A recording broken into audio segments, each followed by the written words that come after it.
We got a lot to dive into with John. As obviously Eagles OTAs continuing, the NFL news and notes. There's some cuts that came down. Big cut last week, Friday, kind of came out of nowhere, which was Jeremy Maclin. And we talked a little bit about Maclin yesterday, John, but his name has popped back up kind of, I don't know if it's just because of the Eagles' ties, but he's in Buffalo, Cleveland, Baltimore, and, the Eagles might have a little bit of interest. Is that just because of the ties to the team, or do you think there's some legitimate interest in there for Jeremy Maclin?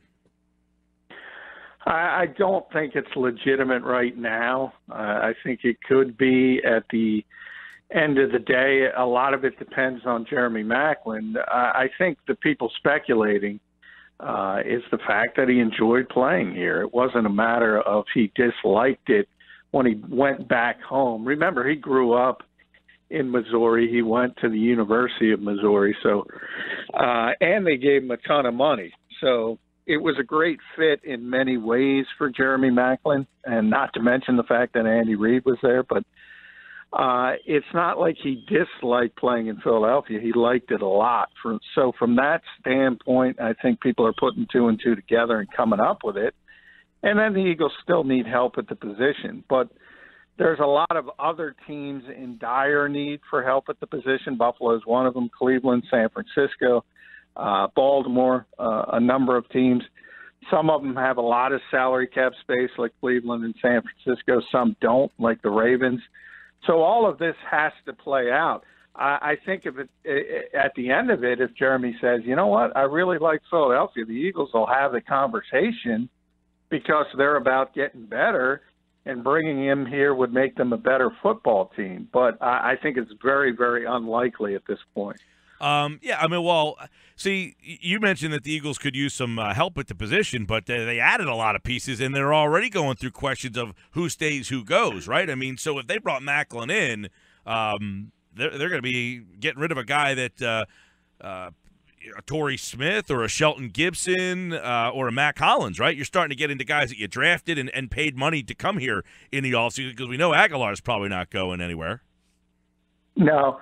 And you know, the weird, I think people automatically go to Torrey Smith. I think the more logical name to look at would be Jordan Matthews. And that would not be, the Eagles certainly wouldn't release a player like that, but they could think about trading him. And we've mentioned the sort of trade whispers in that when you talk about that player. I firmly believe he's not going to be here next year with the Eagles anyway. I don't think he's a great fit. I don't think Doug Peterson is particularly excited by his skill set. He kind of has pigeonholed him as to just a slot receiver. And then you look at what they add to the team. Torrey Smith is the deep threat. Jeremy Maclin's not going to be a deep threat. He's a more well-rounded route runner. So I don't think that's the natural place. Everyone looks at it because the Eagles don't have a lot invested in Torrey Smith, and that part of it's true.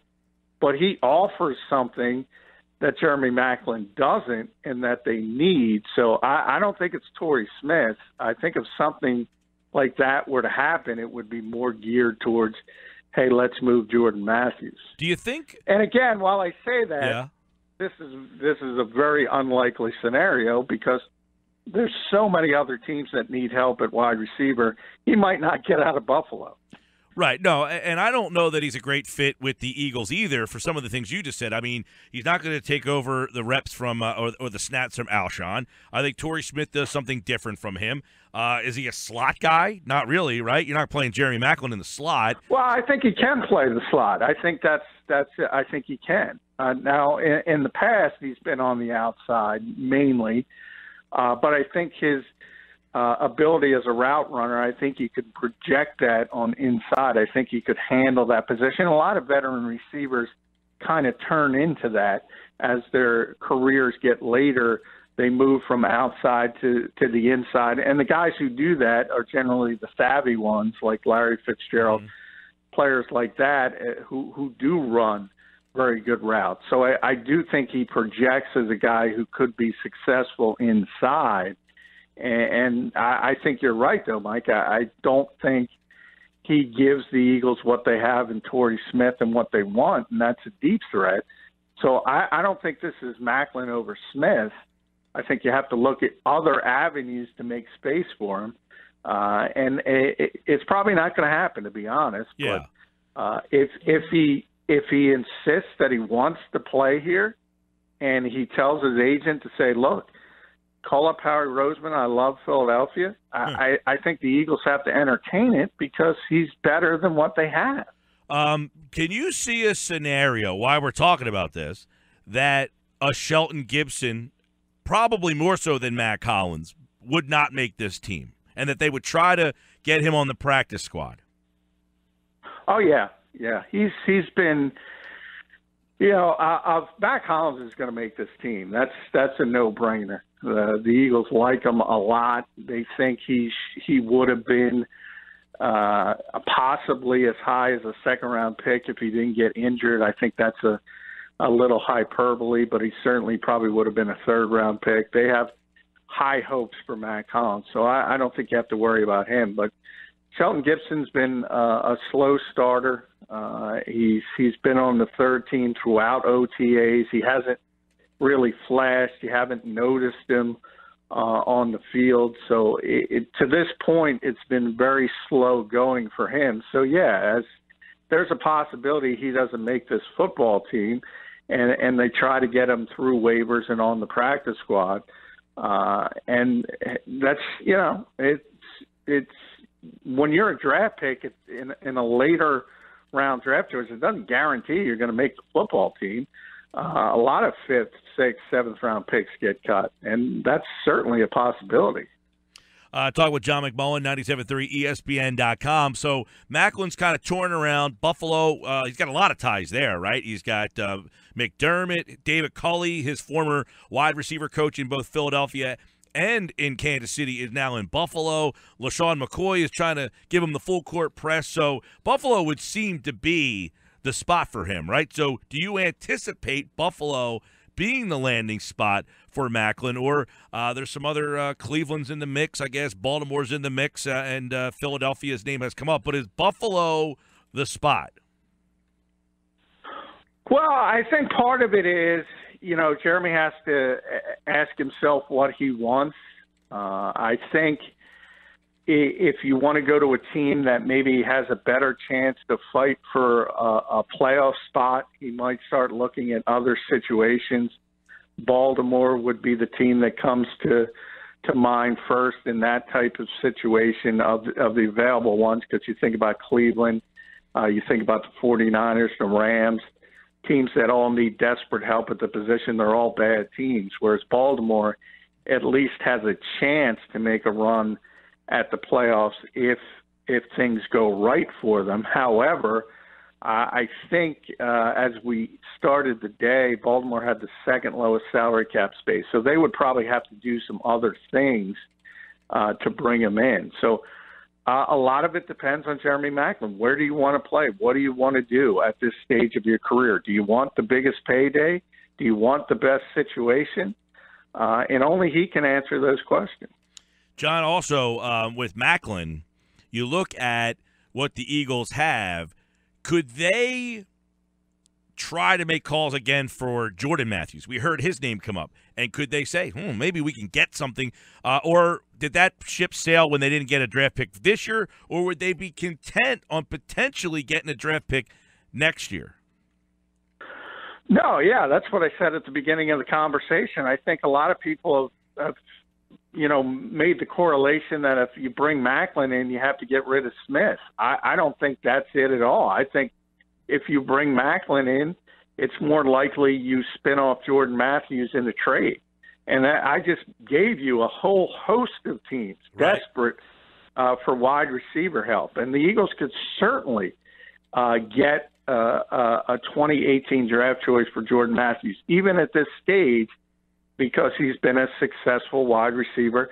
I just think, as I said, as things, you never know what's going to happen in this league. And there's a possibility Alshon Jeffrey gets injured and doesn't perform, and he's a one-and-done guy. But if he's healthy and he plays well, and I expect he will, he's going to be here long term. He signed a one-year deal only because that's what the market dictated, and the Eagles didn't have the space to do anything more. But it was a wink-wink type of situation where it's, basically we'll take care of you after this season when we get the salary cap space available.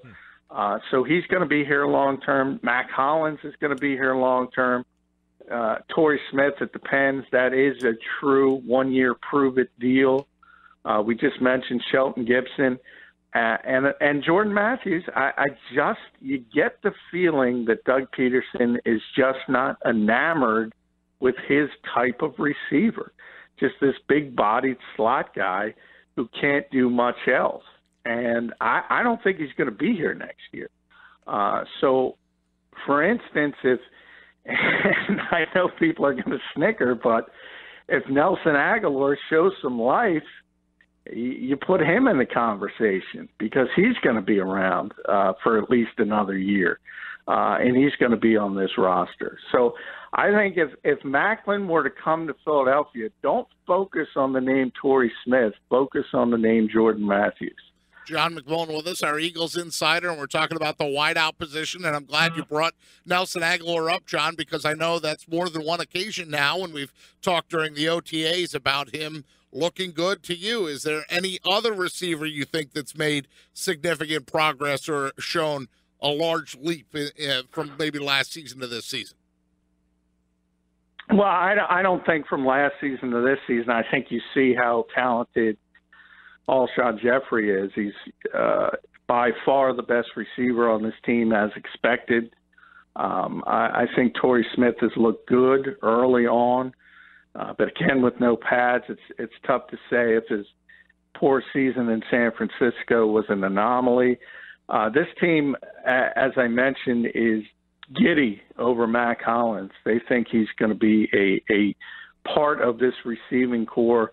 Not necessarily this season impactfully, but down the road, they just have a ton of confidence in him developing into a player. And Jordan's been down with the knee tendonitis, so they've been very cautious with him, and he hasn't been out there. So Nelson Aguilar's been handling the slot duties, and he's looked good. But it is May, it is June. We're now in early June. There is no pads. There is no pressure.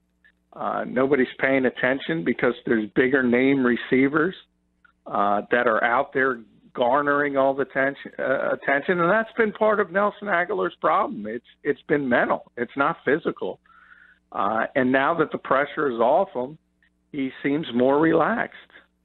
I want to slide over to the running back position for a minute, and Darren Sproles. Last year, Darren Sproles wasn't at the OTAs. This year, he is at the OTAs, and part of the narrative on Darren Sproles coming into this season was that it would most likely be his last, but the fact that he's shown up for OTAs, do you see a re-energized Darren Sproles, and maybe he's thinking this isn't his last go-round? Yeah, he is kind of hemming and hawing. He said, well, we'll see. So he is kind of scaling back the retirement talk a little bit, as opposed to why he was here this year as opposed to last year. Right. He said, he said after the playoffs, come and let you know how I feel. Yeah. And this is the last year of his deal in Philadelphia, so he's not going to be back here. If he was going to play, obviously, the Eagles drafted his replacement, and that's Donnel Pumphrey. And that's how they're going to move forward at his particular sort of hybrid position as the third down back who can split out to the outside. By 2018, that's going to be Donnel Pumphrey. Now, the Eagles thought he was going to retire and this was going to be it. And I still think that's probably the end game here for Darren. But he's still playing at such a high level. I don't blame him for saying, let's, pump the brakes on that, because he's still a very, very valuable player. That's the nature of the beast in the NFL, where essentially you're in there and you groom your replacement. It's sort of that odd dynamic. But has Darren Sproles spoken about Pumphrey and what he's seen out of him? Yeah, he has, and I think a lot of that's the other guy everybody seems impressed with. As far as the physical gifts, when we talk about Mac Hollins, it's not only physical, but it's also his frame and everything about him screams NFL wide receiver. In Pumphrey's case, it's like, how can a guy this skinny be so good? And it really is amazing. And I think people have made the natural comparisons of Sproles and Pumphrey because they're both so undersized, and they were both so productive at the college level.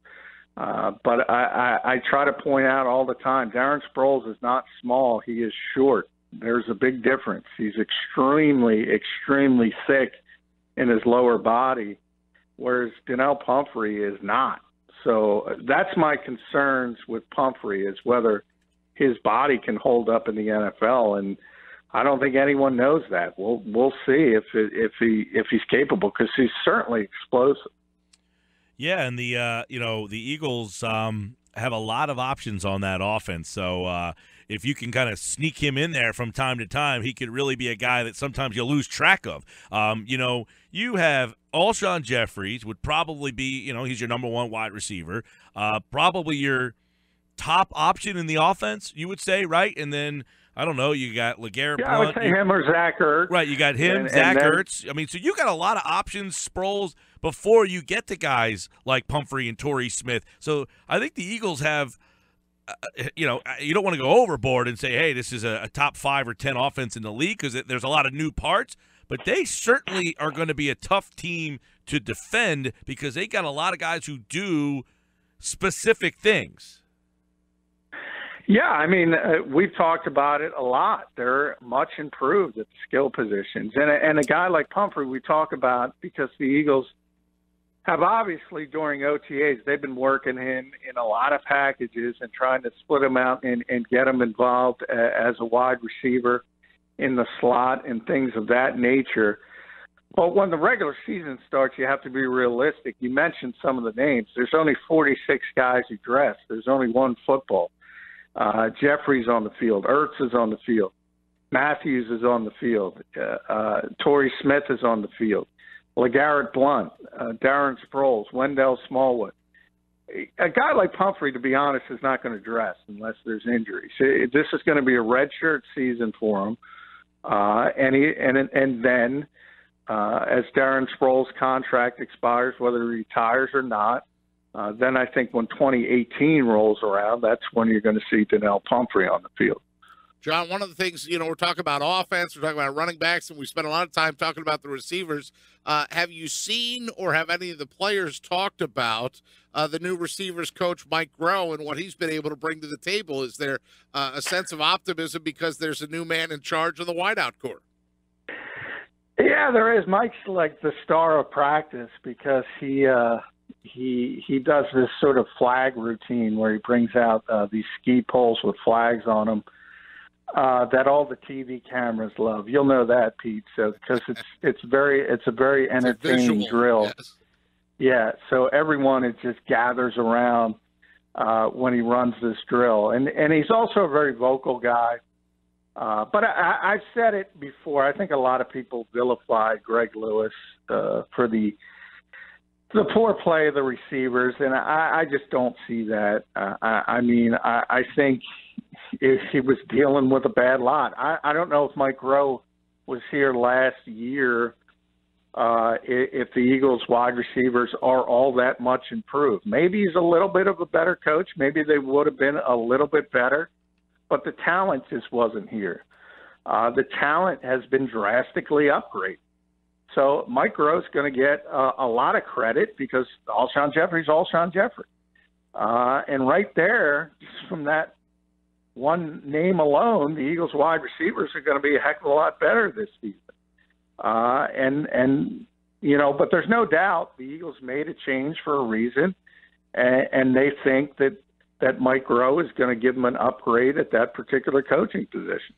All right, Eagles continue all throughout the week. They got the mandatory minicamp next week. We'll keep our eye on where Jeremy Maclin ends up and see where he goes. I thought it was also interesting that Andy Reid confirmed that Tyreek Hill will take over as the team's #1 wide receiver. He'll move into the Z position. He was a guy that really benefited last year, John, from kind of, moving all over the place. He was the guy that we're talking about where you had other options on the field with Kelsey and Maclin and, the running back Ware out there. They had a lot of different guys to keep track of, so Hill benefited from that. We'll see how he handles being the guy this year. That's a pretty bold decision by them. By the way, Andy Reid was at Jeremy Maclin's wedding on Friday, last Friday, and then had to fire him 2 weeks later. That's got to be tough. It is a tough profession because he was at his wedding. Obviously, the two are very close, but